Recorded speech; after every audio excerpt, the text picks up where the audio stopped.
पुलवामा के नाम पर और चाइना के आधार पर वोट देते हैं तो गलती आपकी है या मोदी जी की है? गलती आपकी है।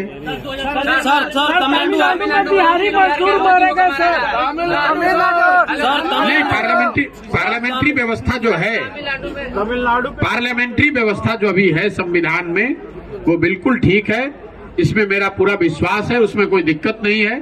जरूरत इस बात की है कि जनता सही मुद्दों पर वोट करे। देखिए, अगर कल बिहार में शिक्षा पर वोट होने लगे, कोई भी दल चुनकर आएगा तो शिक्षा की व्यवस्था सुधर जाएगी, आज के मुकाबले बेहतर हो जाएगी। क्योंकि अगर जनता में चर्चा ही सिर्फ शिक्षा की होगी तो हर दल को सही या गलत, झूठा या सच्चा, कुछ न कुछ तो शिक्षा पर उसको बोलना पड़ेगा। मैं आपको उदाहरण दे रहा हूं।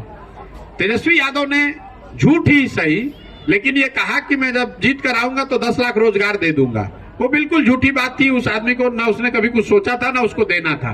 लेकिन अगर उस व्यक्ति ने झूठी बात कह दी तो भी इसकी चर्चा तो रोज चल रही है कि दीजिएगा कि नहीं दीजिएगा, कब दीजिएगा। उनको भी जवाब देना पड़ रहा है कि हम दे रहे हैं। मेरा जो प्रयास है कि पहले समाज इन 3 मुद्दों पर आए। जो वोट है, आप चाहे जिस दल को भी दीजिए, आप दीजिए शिक्षा पर, आप दीजिए रोजगार पर, और आप दीजिए अपनी गरीबी को दूर करने के लिए। जिस दिन आप अपने और अपने बच्चों के भविष्य पर वोट करने लगेंगे, बिहार में सुधार की शुरुआत वहीं से हो जाएगी।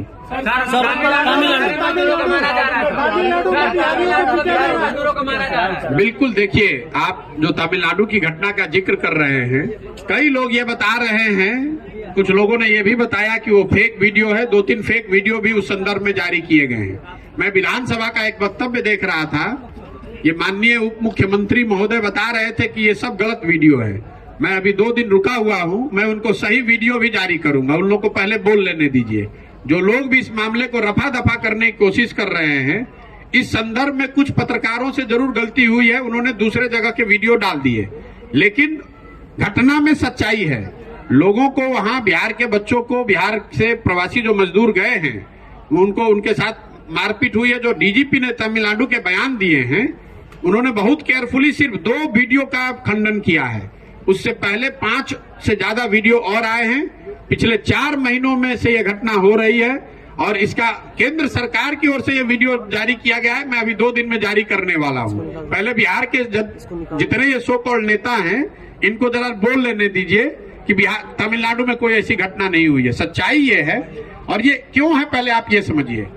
तमिलनाडु में, केरल में जो मजदूरी है, वो बिहार के मुकाबले करीब 2.5 से 3 गुना ज्यादा है।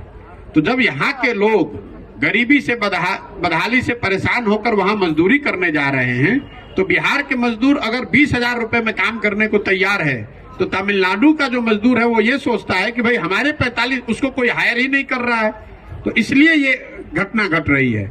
ऐसा नहीं है कि वहां पर रोजगार कम या ज्यादा, उसके लिए लड़ाई नहीं है। लड़ाई इसलिए है कि जिस दर पर केरल में, तमिलनाडु में मजदूर काम करता है, बिहार से चूंकि गरीबी में लोग जा रहे हैं, वहां वो बहुत कम दर पर मजदूरी करने को तैयार है। यही कॉन्फ्लिक्ट की शुरुआत है।